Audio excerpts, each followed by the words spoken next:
Face au changement climatique, ces éleveurs de bovins s'accordent. Il faut miser sur la qualité des élevages, quitte à produire moins. Ils redoutent une plus grande sécheresse dans les années à venir. Dans l'ouest de l'île, il existe déjà une solution. Presque chaque éleveur a sa propre retenue collinaire.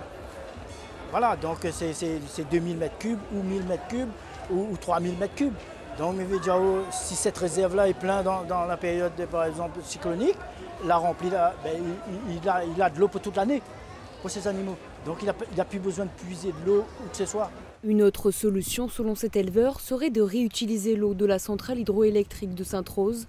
Elle rejette directement en mer l'eau douce captée dans la rivière de l'Est. Selon nos sources, plus de 6 millions de mètres cubes d'eau par an sont prélevés, soit près de 667 000 packs d'eau de 6 bouteilles d'1,5 litre.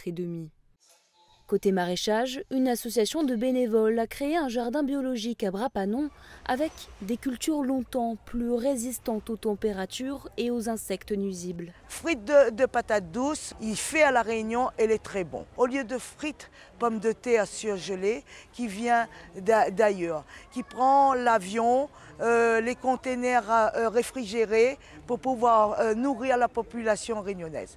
Pour développer ces cultures, c'est sur ses fidèles compagnes, les abeilles, que Bruno base son agriculture. Mais ces plantes mellifères sont aujourd'hui fragilisées. Les arbres, ils fleurissent, mais il n'y a rien, il n'y a pas de nectar dedans. Là, on ressent quand même qu'il y a quelque chose qui ne va pas. Apiculteur, il remarque cette année que ces abeilles n'ont pas essaimé, un phénomène pourtant essentiel à leur reproduction. Il faut travailler quand même sur les lignées d'abeilles, repenser notre reine quand même qui est plus productif, qui est résistant avec le dérèglement climatique, le changement. Et aussi fait des efforts, pas vraiment seulement dans Montruchet, mais général. Il faut avoir replanter des plantes quand même mellifères. En somme, les effets du changement climatique peuvent être aujourd'hui anticipés selon la Chambre d'agriculture. C'est prévisible, on le voit d'année en année.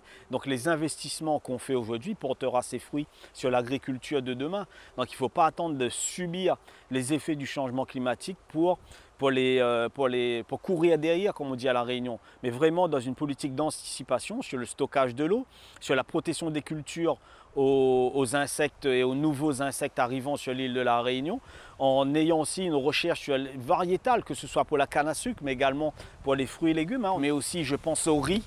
44 000 tonnes de riz sont importées à La Réunion et il y a le moyen à La Réunion de produire autre chose pour compenser les éventuels effets du changement sur les pays fournisseurs. Pour répondre au réchauffement climatique, les agriculteurs appellent les consommateurs à devenir responsables du changement en privilégiant le local et l'agriculture biologique.